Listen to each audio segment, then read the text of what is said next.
qu'on va étudier aujourd'hui, Bezrat Hashem, c'est Manishtana Alayla Azeh Mikol Alelot. Shebechol Alelot Anu Ochlin Shar Yerakot, Balayla Azeh Maror. Chametz ou Matzah, Kulo Chametz. Matzah, pardon. Yoshvin, Ben Mesubin, Alayla Azeh, Kulanu Mesubin. Il y a des questions qu'on doit poser, 4 questions qu'on doit poser, qui est très très importante. Et toute la Haggadah se base, tout ce qu'on va dire dans Maguid, en fait c'est une réponse à toutes les questions. C'est-à-dire si tu enlèves Manishtana, il n'y a rien à faire dans le Seder. Tout le Seder se pose sur quoi? Sur Manishtana. Les enfants ils posent des questions, et nous on répond avec Avadi Maïnou, les paroles de Mitzrayim, etc., etc. Mais quand on regarde exactement les questions et les réponses de comment ils sont faits dans Manishtana, on découvre quelque chose d'un peu spécial. D'abord, comment ça fonctionne? Il y a écrit que dans la Haggadah, dès que tu arrives, tu fais Kadesh, le Kiddush, ou Khatz, tu te laves les mains, après Karpas. Karpas, si tu manges le céleri. Yachatz, tu coupes la matzah en 2. Un la ficomane, un tu le laisses en bas. Et après, avant qu'on commence Maguid, il y a Manishtana, il y a écrit quoi? Il y a écrit on prend la kehara, c'est-à-dire le plateau, on le met de côté. Pourquoi on fait ça? Pour essayer de faire intentionner les enfants, pour que les enfants puissent poser des questions. Et quand tu enlèves le plateau, c'est là où les enfants ils doivent dire papa, pourquoi tu enlèves le plateau, Makara, Mayesh? Qu'est-ce qui se passe? Et là, ça donne une ouverture à ouvrir. Pourquoi ça change cette nuit de toutes les autres nuits? Que toutes les autres nuits, on peut manger du chametz et du matzah. Et là, cette nuit-là, on peut manger que du matzah. Et ainsi de suite, on pose toutes les questions. Et après qu'ils ont posé les questions, on commence toute la Haggadah. Alors, il dit Rabbi Nathan, il faut expliquer toute cette cérémonie, comment elle se passe. Et il dit Rabbi Nathan, pour comprendre ça, il faut déjà commencer bien avant. Si vous vous rappelez, on avait expliqué sur Al-Ahma'ania, parce que ça continue aussi cette explication. Al-Ahma'ania dit Achalu Avatana. Ce pain de misère, c'est le pain qu'on a mangé à l'époque d'Égypte.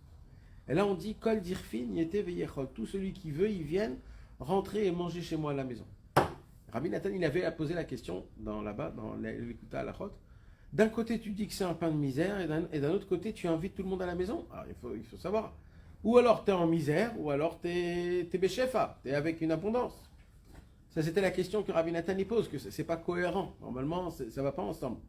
L'Armania, un pain de pauvre, et un pauvre, normalement, il n'invite pas des gens chez lui à la maison. Pourquoi? Parce qu'il n'a pas de quoi donner à manger. Et toi, tu dis, Kol dirfin yete veyechol, Kol dirfin yete veyifsar. Toi, tu dis que tout celui qui veut venir à la maison, qui vienne manger, celui qui veut faire Pessah, qui vient de Pessah chez moi. Mais il y a un instant que tu viens de dire que tu manges du pain de pauvre. Alors, comment tu peux te mettre dans une situation que tu peux inviter des gens? Alors, il avait dit Rabbi Nathan, alors, ça, c'est une première question. Après, on va poser une autre question. Et il y a des autres réponses. Et tous, avec une seule réponse, on va répondre à toutes les questions. Maintenant, on va voir dans Manishtana comment ça passe, comment ça se passe. Alors déjà, on enlève, on a dit la kehara, c'est-à-dire on enlève le plateau. Le plateau, il y a le zroa, betza, où il y a l'œuf, le maror, le charoset, on l'enlève de la table pour que ça puisse faire réveiller chez les enfants des questions. Et c'est à ce moment-là même où les enfants, ils commencent à dire Manishtana. Mais en vérité, c'est quoi la question qu'ils posent? En vérité, ils ne savent pas que c'est Pessah. Les enfants, ils ne savent pas que c'est Pessah. Bien sûr que les enfants, ils savent que c'est Pessah. Ils ont appris à l'école, depuis qu'ils sont tout petits, les enfants, ils ont appris à l'école que Pessah, c'est le 15 Nissan. Alors, il ne va pas poser une question, il sait l'enfant. Il sait, Manishtana, laïla azeh mikol alelot. Shebechol alelot anu ochlin chametz u matzah, va laïla azeh kulo matzah. Il sait l'enfant que c'est Pessah. Apparemment, la question qu'il pose, c'est une question qui est un peu plus profonde. C'est ça qu'il veut dire ici, Rabbi Nathan. En vérité, il dit Rabbi Nathan, Veikar kol arba kushiot. En vérité, l'essentiel des questions qu'on pose, que les enfants ils vont poser la question, Sovevin al kotev hazeh sheshoalin ribui astirot sheroin balayla gdola zot. En vérité, ils voient des contradictions. C'est ça que les enfants ne peuvent pas comprendre. Pourquoi il y a des contradictions? Quand je pose la question, Manishtana, qu'est-ce qui se passe cette soirée plus que les autres? En fait, c'est pas ça qu'il pose comme question. Il pose comme question qu'en vérité, il y a des choses qu'on ne comprend pas. Des choses et son contraire. Comment? Alors il dit comme ça.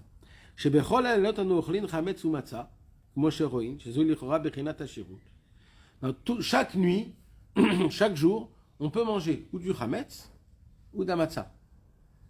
C'est un signe de quoi? Quand quelqu'un il mange et du chametz et de la matzah, c'est un signe de richesse. Je choisis. Si j'ai envie de prendre la matzah, je prends de la matzah. Si je prends du chametz, je prends du chametz. Donc apparemment, on pose comme question, pourquoi tous les jours de l'année, j'ai une sensation d'être riche, mais à Pessah, on mange que de la matzah. De manger que de la matzah, c'est quoi? C'est une sensation de pauvreté. Alors, ok, si tu me dis que c'est une pauvreté, ok. Mais là, il y a un problème, c'est quoi? C'est que ça continue.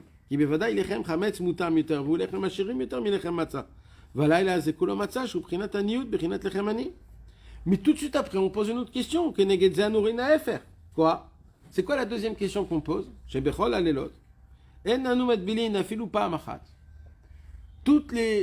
Toute l'année, on ne trempe pas le céleri dans de l'eau, dans du salé. Et ce soir, on va tremper 2 fois. Le maror dans le charoset, le karpas dans le... Et apparemment, quand tu trempes, ça c'est un signe de richesse. Tu as la possibilité de goûter, c'est des saveurs. Donc, alors je comprends pas. Juste avant, on avait un signe de richesse, de pauvreté, parce qu'on peut manger que de la matzah, on peut pas manger du lechem. Et le deuxième question, c'est un signe de richesse. Alors au début, c'est de la richesse, après c'est de la pauvreté. Au début, c'est de la pauvreté, après c'est de la richesse. Oui, il y a se restreindre et au contraire dans l'abondance. Voilà, et ça c'est dans le même soir. D'accord? On continue.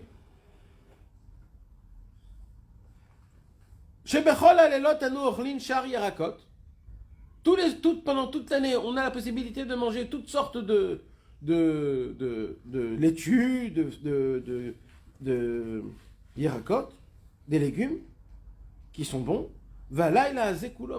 Et ce soir-là, c'est quoi l'essentiel salade qu'on mange? C'est du maror, quelque chose de amer. Alors apparemment, c'est un signe de quoi? De richesse ou de pauvreté? Pauvreté. Pourquoi? Parce que c'est quoi un signe de richesse? Quand tu as le choix de manger toutes sortes de légumes. Mais cette fois-ci, tu ne vas pas manger toutes sortes de légumes, tu vas manger que du maror. Donc, c'est un signe de pauvreté. Mais la quatrième question et la dernière question dans Manishtana, on voit l'inverse. Ben yoshmin ou ben mesubin. Alayla zekulanu mesubin. Normalement, on a la possibilité. Tous les autres nuits, on peut manger ou accoudé ou assis normalement, qui est un signe un petit peu de pauvreté. Pourquoi? Parce que si je ne peux pas toujours me manger allongé, c'est que des fois tu ne peux pas parce que tu n'as pas assez de liberté. Mais cette nuit-là, on te demande de faire quoi? On te demande de te sentir complètement libre. Tout ce qui va se passer, ça va se passer en étant accoudé. Donc, on voit dans le quatrième question un signe de richesse. Donc, on a un problème. Notre problème, c'est quoi? C'est quoi Manishtana? Manishtana de poser une question, qu'est-ce qui se passe ce soir-là, à part les autres soirs, on a dit, quand les enfants, ils connaissent déjà que c'est Pessah, ils apprennent, ça fait 1 mois qu'ils apprennent à l'école, la matzah, ils dessinent, ils viennent avec des trucs. C'est pas ce soir qu'ils vont commencer à poser des questions. Alors il dit Rabbi Nathan, en vérité, c'est quoi les questions qu'il pose dans la pnémiout de Manishtana? C'est qu'en vérité, il y a des contradictions dans le soir du Seder. D'un côté, on me dit de me sentir comme un riche, et d'un autre côté, on me dit de me sentir comme un pauvre. C'est ça que, en fait, l'enfant, il ne comprend pas. Première question, c'est quoi? Chametz ou matzah? Toute l'année, on peut manger ou du chametz ou de la matzah. Ce soir-là, on mange que de la matzah. Ça, c'est un signe de quoi? Pauvreté. Pourquoi? Parce que tu peux manger que de la matzah. Un riche, il peut manger du pain, il peut manger... Donc, ok, si c'est comme ça que ça doit se passer, je me mets dans ma tête, c'est comme ça que je dois ressentir. Mais le problème, c'est la deuxième question. La deuxième question, c'est quoi? C'est que tous les soirs, tu trempes pas les légumes dans de l'eau et du sel, ou alors. Et ce soir-là, tu vas tremper 2 fois le karpas dans l'eau et le maror dans le charoset. Et ça, c'est un signe de quoi? De richesse. Pourquoi? Parce que tu as la possibilité de pouvoir choisir ce que tu as envie. Après, il y a la troisième question. C'est quoi la troisième question? Tous les soirs, je peux manger toutes sortes de légumes. Mais ce soir-là, je peux manger qu'une sorte de légumes. Le maror, ça c'est un signe de quoi? De richesse, de pauvreté, parce que je ne peux pas manger ce que j'ai envie. Et après, il y a écrit la quatrième question. On est accoudé et pas accoudé, et ce soir-là, on n'est que accoudé, et ça c'est un signe de richesse, parce que je suis complètement accoudé. C'est ça qui pose la question, Rabbi Nathan. C'est ça la réelle question que les enfants ils posent. C'est pas juste une question pourquoi on mange de la matzah. C'est eux, ils comprennent pas pourquoi il y a des contradictions. C'est quoi la réalité de la sensation qu'un homme il doit avoir pour essayer de ressentir Béhémet la fête de Pessah. Et là, il dit Rabbi Nathan, mais c'est plus fort que ça. Il dit, il y a écrit Kan Aben Shoel. Quand on arrive après Karpas, il y a Chatz, Magid. Dès qu'on arrive à Magid, quand on doit commencer à essayer de dire la Megillat, la Gadat Shel Pessah, il a écrit, et là, l'enfant, il pose la question. Et là, mes amis, il y a écrit dans la halakha, si un homme, il est assis à table et qu'il n'a pas d'enfant, alors c'est qui pose la question? C'est sa femme. Et s'il n'a pas de femme et il est tout seul, c'est qui pose les questions? C'est lui-même qui pose les questions. Parce que les questions, il faut les poser quoi qu'il se passe. Il dit Rabbi Nathan comme ça. Il dit en vérité, cette question, c'est qui a posé ces questions-là en vérité? En vérité, c'est Moshe Rabbeinu qui a posé cette question. Comment il a posé cette question? Tzadik veralo, Racha vetovlo. Moshe Rabbeinu, il avait qu'une seule question qu'il voulait connaître la réponse. Tout il connaissait, sauf une seule chose. Une seule chose, Moshe Rabbeinu ne comprenait pas. Pourquoi il y a des tzadikim qui souffrent et des rechaïm qui font la vie comme si de rien n'était? Pourquoi? Comment ça fonctionne? C'est quoi comment Hachem il dirige sa vie? C'était compliqué pour Moshe Rabbeinu de comprendre, de voir le peuple juif et de voir comment il souffre. Et il n'avait pas de réponse à ça.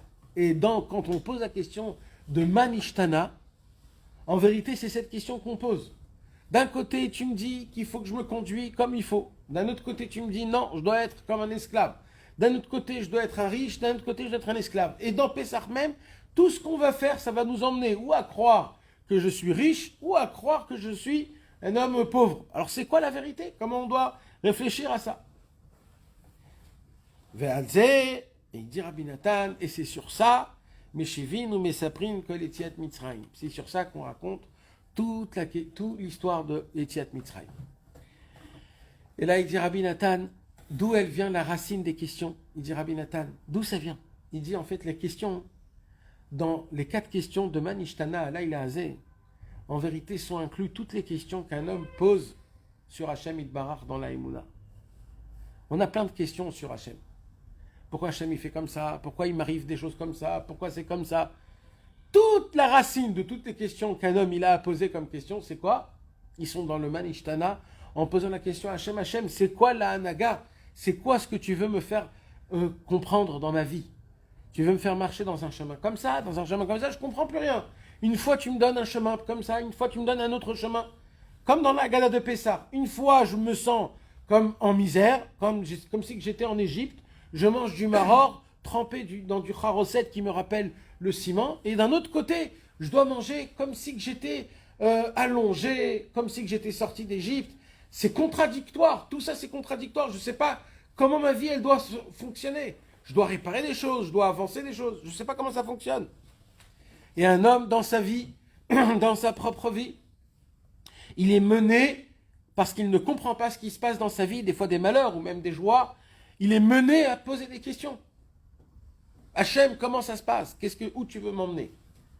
Et là, il dit Rabbi Nathan quelque chose de puissant. Si Magid, c'est une réponse à Manishtana, hein, on voit que Béhémet, il n'a pas répondu aux réponses. Normalement, comment ça devait se passer? Il devait répondre à chaque question une réponse. Manishtana alayla hazeh shebechol halelot anu ochlim chametz umatzah, ubalayla hazeh anochnu ochlim rak matzah. Alors là, on devrait répondre tout de suite parce qu'il s'est passé comme ça, il s'est passé comme ça, et c'est pour cela qu'on a mangé la matzah. Deuxième question, pourquoi on doit tremper? On devait répondre, mais apparemment, c'est pas comme ça qu'on fait. On commence depuis le début. Et on dit, Avadi, Maïnou, les paro, Bemitzrayim. On était des esclaves en Égypte. On a toute une histoire à raconter. On va lire pendant 20 minutes de la Haggadah de Pessah. Et en fait, ces 20 minutes-là, c'est 20 minutes où tu vas répondre à ces 4 questions, mais tu ne vas pas lui répondre à ses propres questions. Tu vas lui répondre en général. Il dit Rabbi Nathan, un secret énorme, qui nous apprend un conseil. Quand un homme, des fois, il a des questions sur la Emouna, dans la foi, sur Hachem, sur ce qui lui arrive dans sa vie. Quand un homme il pose des questions, sache-le qu'il n'y a pas besoin de lui répondre à ses réponses. Parce qu'il n'y a pas de réponse. Quand tu as des questions sur Hachem, il n'y a pas de réponse à répondre. Il n'y a pas. Ça ne fonctionne pas. Pourquoi? Parce que la Emouna, elle est au-dessus du sérel, de l'intelligence, de la logique. La Emouna, c'est contre-logique. La Emouna, c'est je crois en Hachem, sans preuve, sans rien, parce que mes parents m'ont dit, et ses grands-parents l'ont dit, ainsi de suite. Et c'est exactement ce qu'elle fait, la Haggadah. La Haggadah, elle nous apprend comment éduquer nos enfants, comment nous s'éduquer. De ne pas répondre à la question elle-même, parce que chaque question qu'un homme y pose, c'est pas la question qui l'embête, c'est quelque chose de plus profond qui est en lui, qui l'embête, et ça se développe en une question. Mais en vérité, même si tu le réponds à ta question, il ne va pas être rassasié. Il va avoir toujours cette sensation qui ne comprend pas comment ça fonctionne. Pourquoi il m'arrive des choses, etc. Alors c'est quoi la seule possibilité d'essayer de redonner de la force à un homme qui est tombé un petit peu de sa Emouna, qui est tombé un petit peu de Hachem et qui ne comprend pas, c'est de commencer à lui raconter la Emouna en général. Comment Akadosh Baruch Hu, il était là autour de moi depuis que je suis né, comment il m'a gardé en bonne santé, en vie, entouré de mes parents, et de mes frères et de mes sœurs, et que j'étais là, et j'étais parti en vacances, etc. Toute une grande histoire. T'as la réponse à tes questions, ça ne commence pas juste à te répondre par ta question. La réponse à toutes les questions que tu as et que tu auras, ça commence depuis la création que toi t'es né. Depuis que tu es né, dès le premier jour, Akadosh Baruch Hu, il a fait avec toi des chemins, il est allé avec toi dans des endroits, que tout ça, ça t'a créé, ça t'a formé pour que tu puisses arriver dans des endroits pareils, tenir, avancer et grandir. Et c'est ce qui fait ici la Haggadah de Pessah. La Haggadah de Pessah, elle dit, je ne vais pas te répondre à tes réponses. Je ne vais pas te répondre. Pourquoi? Parce qu'en vérité, je sais qu'il se cache une question qui est plus forte que ce que tu as posé, que tu n'arrives pas à la poser, qu'elle est dans ton cœur. Tu te dis dans ton cœur, au plus profond de ton cœur, tu te dis pourquoi? Pourquoi ça m'arrive? Pourquoi à lui ça lui arrive pas? Pourquoi moi j'ai pas ça et lui il a ça? Tu poses la question de où est la justice? Comment ça fonctionne? Pourquoi je souffre et je peux pas être un mec normal? Pourquoi? C'est ça la question qu'on se pose tous. En vérité, dans notre subconscient, c'est ce qu'on se pose quand quelque chose ne va pas comme moi j'ai envie que ça aille. Tu veux pas accepter. Tu ne veux pas accepter qu'il y a un Dieu qui t'aime, que lui, il sait que c'est bon pour toi. Alors tu te poses des questions. Maintenant, si tu vas lui répondre par rapport à ces questions, tu ne vas rien gagner. Il y a des gens qui viennent et ils disent « Ouais, prouve-moi que Hachem, il existe. » Ou alors « Prouve-moi que ce qui s'est passé, c'était pour le bien. » Il n'y a rien à prouver. Si tu ne comprends pas c'est quoi, où tu te mets dans l'histoire du Ham Israël, il n'y a rien, tu ne comprends pas ce qui se passe. Toute l'histoire du Ham Israël, qu'est-ce qu'on va faire le soir de Pessah? On va raconter une histoire d'un peuple qui était esclave pendant 400 ans en Égypte et que du jour au lendemain, il est venu un homme qui s'appelle Moshe Rabbeinu. Et Moshe Rabbeinu a dit, mais vous n'êtes pas du tout esclave, sortez. Et on est sorti du jour au lendemain. Une histoire qui est phénoménale. Maintenant, moi, j'ai un lien avec ça? J'ai aucun lien avec ça. Je vais raconter une histoire qui s'est passée il y a 3300 ans à tes enfants. Une histoire que tu n'as aucun lien. Tu te rappelles même pas, personne ne se rappelle de rien. S'il n'y aurait pas la Haggadah de Pessah, il n'y aurait aucun... Jamais tu te rappelais de tout ça. Alors, pourquoi tu la racontes? Il dit Rabbi Nachman de Breslev, parce que quand un homme, il se rappelle d'où il vient, d'où il était, comment il était, alors là, tout change. Avadi ma'inu les paro b'Mitzrayim. C'est quoi Avadi ma'inu les paro b'Mitzrayim? Rappelle-toi toute ta vie que de base, d'où tu viens d'un esclavage. De base, en tant que peuple, c'est quand tu as grandi en tant que peuple. C'est quand que notre peuple est devenu notre peuple en Égypte, pas en Eretz Israël. En Eretz Israël, il y avait les 12 tribus, pas plus que ça. Quand on est descendu en Égypte, c'est là où on était le peuple, 600 000 âmes. Donc c'est quand qu'on est devenu un peuple, c'est en Égypte. En Égypte, j'étais quoi? J'étais esclave. Je suis né esclave, il dit Rabbi Nachman. Quand tu comprends que tu es né un esclave, que tu étais sous l'esclavage, que les Égyptiens te frappaient, te disaient va prendre, pousse et avance, etc. Quand tu comprends ça, et que maintenant tu te vois là où tu es aujourd'hui actuellement, en l'an 2021, tu comprends l'évolution de ce que Hachem il a fait avec nous. Et quand tu comprends l'évolution que ce que Hachem il a fait avec nous, toutes tes questions s'annulent automatiquement. Pourquoi? Parce que toutes tes questions, ils viennent d'où? Ils viennent parce que toi, tu crois que tout te revient de base. Ça te revient d'être un homme simple, normal, habillé, avec de l'argent, avec une maison, avec une voiture, en bonne santé, avec des amis, avec de la... C'est normal, ça me revient, c'est de mon droit, tout le monde a ça, moi aussi je dois avoir ça. Il dit Rabbeinu, quand un homme il regarde dans cette manière, dans cette vision-là, il a plein de questions. Pourquoi? Parce que comme lui, il croit que tout lui revient de base, alors si ça ne lui revient pas, il pose des questions, comment ça m'arrive quelque chose comme ça? Par contre, quand un homme il part du point que Avadi, Maïnou, les Parob et Mitzrayim, on a grandi, on est né en tant qu'esclave, esclave des Égyptiens, là c'est pas pareil. C'est pour cela, mes amis, que le premier commandement des 10 commandements, c'est quoi? Anochi Hashem Elohecha, Asher hotzeticha meretz Mitzrayim. Ça veut dire quoi? Il dit à Kadosh Baruch Hu, je suis ton Dieu qui t'a fait sortir d'Égypte. Pourquoi qu'il t'a fait sortir d'Égypte? Il n'y a que ça qu'il a fait, il a fait plein d'autres choses. Il a fait le Maboul, il a créé le monde, il a fait le Shabbat, il a fait Avraham, Yitzhak et Yaakov, il a fait plein de choses. Pourquoi le Dieu qui t'a fait sortir d'Égypte? Parce que, en fait, quand Hachem nous a fait faire sortir d'Égypte, c'est pas juste qu'il a sauvé un peuple de son esclavage. Il a fait beaucoup plus que ça. Il lui a créé une nouvelle identité. Cette identité, mes amis, nous, on l'a de base. Mais il faut savoir que ça, c'est pas dans notre racine. Dans notre racine, on est des esclaves à un peuple. Quand on comprend l'esclavage du peuple, là, tu peux apprécier tout ce qui nous arrive. C'est pour cela, c'est ce qu'on avait expliqué le cours dernier sur Al-Achmania. On avait dit Al-Achmania, je prends le pain de misère, je dis voilà le pain de misère, on mange le pain de misère parce que nos parents mangeaient du pain de misère. Et tout de suite après, tu dis quoi? Kol dirfin yete veyechol, que tout celui qui veut rentrer, il vient, il mange. On avait posé une question que le pain de misère, c'est un signe de pauvreté. Et d'inviter tout le monde, c'est un signe de richesse. Donc là aussi, tu revois la même chose. De prendre la kéhara et de l'enlever, prendre le plateau et de l'enlever de la table, ça aussi, c'est un signe de pauvreté. Parce que tu as, et là, tu as plus. C'est quoi le Inyan? Alors il dit, ah ben nous, c'est ça. Quand tu te rappelles que de base, tu es pauvre, quand tu te rappelles que de base, tu es un esclave, quand tu te rappelles que de base, tout ce qu'il y avait à l'époque, tu n'avais rien de tout ça et tu étais quand même content. Quand tu comprends que c'est ça le vrai toi, c'est que après ça que tu peux comprendre le signe de Kol dirfin yete veyechol, où tout le monde peut venir rentrer chez moi à la maison. C'est quand je peux manger accoudé toute la nuit, toute la journée, c'est quand j'ai compris juste avant que le signe de la pauvreté. C'est quoi le signe de la pauvreté? Que je peux goûter toutes les sortes de yerakot, c'est-à-dire de légumes, et ce soir-là, je peux manger que du maror. Manishtana que toutes les nuits on mange du chamet ou du matzah, et cette nuit je mange que de la matzah, c'est un signe de quoi on a dit ça? C'est un signe de pauvreté. Quand tu comprends la pauvreté, tout de suite après tu sens la sensation du riche. C'est quoi la sensation du riche? Bechol, elle est là toutes les autres nuits. Je trempe une fois. Et cette nuit, je vais tremper 2 fois. Parce que tu as compris avant que tu étais un pauvre. Là, maintenant, tu peux comprendre c'est quoi ta richesse.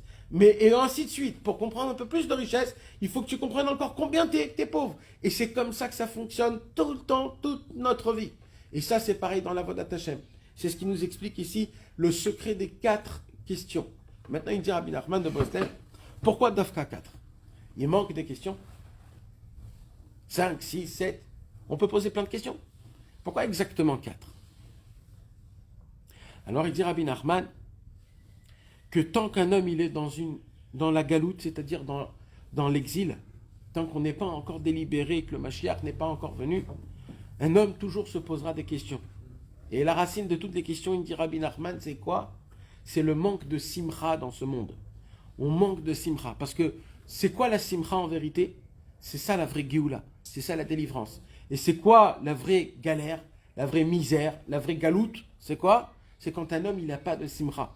Quand un homme, il n'est pas content de soi, il n'est pas content de ce qui lui arrive, il n'est pas content d'Hachem, il n'est pas content d'être juif, il n'est pas content de rien. Un homme comme ça, il peut avoir tout, mais il est toujours en exil. Il est en exil. C'est quoi un homme qui vit dans la liberté, dans la Géoula, dans la délivrance? C'est quoi? Quand un homme, il est content, il est Bessimcha. Maintenant, mes amis, on parle dans les livres que ce sera quoi l'essentiel Simcha qu'il y aura quand le monde futur, il va venir? Quand le monde futur, il sera là et que Mashiach se dévoilera, le Mashiach va faire rentrer le monde dans une nouvelle ère qui s'appelle la Simcha. On sera content du moindre de ce qu'on a et du plus comme jamais au monde. On va rentrer dans un monde de Simcha et il y a écrit Ki a Simcha ou Olam Acherut. C'est quoi la Simcha? La Simcha, c'est le monde de la liberté. Il y a marqué aussi que l'Obechi Bazan Tetseu, Le- là il y a marqué Besimcha Tetseu. Besimcha Tetseu, exactement. Ça veut dire qu'on voit que tout le inyan de sortir d'un état mauvais à un état meilleur, tu peux le faire que si tu t'efforces à être joyeux, même que tu n'as pas assez comment on appelle ça, de raison à être joyeux. J'ai pas de raison à être joyeux. Il m'arrive que des mauvaises choses. Il dit Rabbi Nachman, efforce-toi quand même d'être joyeux. Pense pas au mal. Pourquoi? Il dit pour sortir de la situation là où tu es, tu dois sortir. Alors, il dit comme ça Rabbi Nachman de Breslev. C'est quoi la simcha que le Mashiach il va dévoiler dans le monde? Si on parle d'une simcha énorme, dans chaque galoute, c'est-à-dire dans chaque exil, on est sorti à la Géoula par une joie. Notre premier exil, c'était quoi? L'Égypte. C'était quoi la joie? Rappelez-vous. C'est quoi le signe de la joie? Qu'est-ce qu'on fait quand on est joyeux? Une vraie joie. Alors on chante, on danse, mais surtout, on chante. Qu'est-ce qu'on a fait dès qu'on est sorti d'Égypte? Az Yashir Moshe Uvnei Israël. Pour qu'on puisse recevoir la Torah, pour qu'on puisse sortir Béhémet d'Égypte, il fallait chanter. Après, il y avait la galoute de Babel, la galoute de Babel, Nebuchadnezzar. Là-bas, qu'est-ce qui s'est passé? On a été expulsé d'Eretz Israël. Quand on est revenu, il y a écrit qu'ils ont institué le Hallel. Ils ont institué le Hallel et depuis, on fait le Hallel. Avant, il n'y avait pas le Hallel. Même dans la Narod Babel, on dit Ernachir et Shir Hashem. Er Nashir et Shir Adonai al Admat Necha. Parce que tout le inyan de la Géoula, c'est de chanter. Et de l'exil, c'est de pas. Et de l'exil, c'est de ne pas chanter. Après, il s'est passé la galoute de Arashverosh. Qu'est-ce qui s'est passé à Arashverosh? On a mangé, on était triste. Et ce qui s'est passé, c'est que soi-disant, on croyait que on a bien mangé, bien bu, etc. Mais en vérité, on est tombé dans la tristesse. Isaac Zaakak Dola Umara, il a crié, etc. Mais qu'est-ce qu'il y a écrit? Il y a écrit Umishloach manot ishlereu matanot laevyodim, et qu'on devra écouter la Megillat Esther. Megillat Esther, c'est comme un Hallel, elle dit là, le Shulchan Aruch. Shulchan Aruch, il pose la question, pourquoi on ne fait pas Hallel à Purim? C'est une question. Toutes les fêtes, on fait Hallel. Qu'est-ce qu'il dit Parce que la Megillah, elle remplace le Hallel. Donc la Megillah, c'est comme un remerciement, c'est comme un chant. Donc il y a une simcha dans la Megillat Esther. Et là, dans notre galoute à nous aujourd'hui, galoute de Edom, c'est que Besimcha Tetseu, c'est que par la joie qu'on va sortir de notre exil. C'est pour ça que Rabbi Nachman, il a dit Mitzvah Gdola Liot Besimcha Tamid. La plus grande mitzvah et la plus importante, c'est la mitzvah d'être Besimcha. Maintenant, la question, c'est comment. Alors, le Mashiach, il promet que la simcha qui va se dévoiler dans le monde futur, c'est une simcha qui est inimaginable. D'ailleurs, Rabbi Nachman de Breslev, il a dit que le Mashiach va dévoiler une 8e note dans les notes de musique. Nous, on connaît aujourd'hui 7 notes. Do, Ré, Mi, Fa, Sol, La, Si. C'est tout. On monte, et après ça redescend la même chose. Le Mashiach va dévoiler une note en plus, qui va nous dévoiler toute une nouvelle ère, qui va nous créer une simcha énorme, qui s'appelle en langage très profond, Shir, Pashut, Kaful, Meshulash, Meruba. Le chant qui est simple, qui est double, qui est triple et qui est quadruple. C'est un chant qu'on ne sait pas ce que c'est. Mais ce chant-là, quand le Mashiach il va venir et il va chanter ce chant-là, c'est écrit que le monde en entier va se renouveler rien que par l'air du chant. Vous savez, des fois, mes amis, un homme il peut être triste ou alors il peut être dans ses états. D'un coup, on lui met une musique qui lui rappelle, il y a très longtemps, il passe d'un état à un autre état en espace d'une seconde. Comment c'est possible? Un homme, il est là, tu lui mets de la musique, il commence à faire comme ça. Mais pourquoi tu bouges? Ben, je sais pas, il y a de la musique. Il bouge, le monsieur. Et plus c'est avec du ketzel, plus avec du, comment on dit, du rythme, plus tu vas bouger encore plus. Mais qu'est-ce qui t'arrive? Reste tranquille, arrête, ne bouge pas. Pourquoi tu bouges? Qu'est-ce qui fait la musique? Rabbi Nachman, il explique que la musique, elle rentre dans ton corps, elle rentre dans tes os, et elle te donne un vent de vie. Elle te donne une vitalité. C'est pour ça que tu as envie de bouger, tu as envie de bouger, tu as envie de... Parce que la simcha, la joie, elle te donne de la vitalité.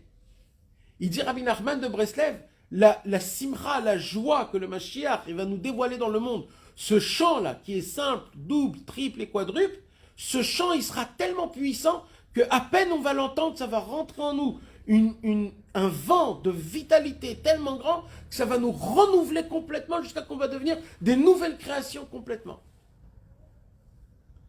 Et c'est d'ailleurs une des raisons pour laquelle Rabbi Israël Dov Odesser, quand il a reçu le Pétek, Rabbi Nachman de Breslev avait signé le Pétek par son nom, mais d'une façon qui est très bizarre.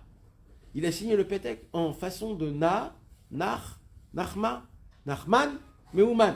Normalement, le nom de Rabbeinu, c'est Nachman. Mais il a fait quoi, Rabbeinu? Il a signé son nom en mode, comme on a dit tout à l'heure, un chant qui est simple, qui est double, qui est triple et qui est quadruple. Il dit Rabbi Nachman de Breslev, quand tu dis Man Ishtana Alayla Azeh Shebechol Alelot, c'est 4 questions. Ces 4 questions-là, ils sont équivalents au chant qui est simple, qui est double, qui est triple et qui est quadruple. Quand un homme il pose ces questions-là, en fait, il attire vers lui qu'il n'y a plus de questions.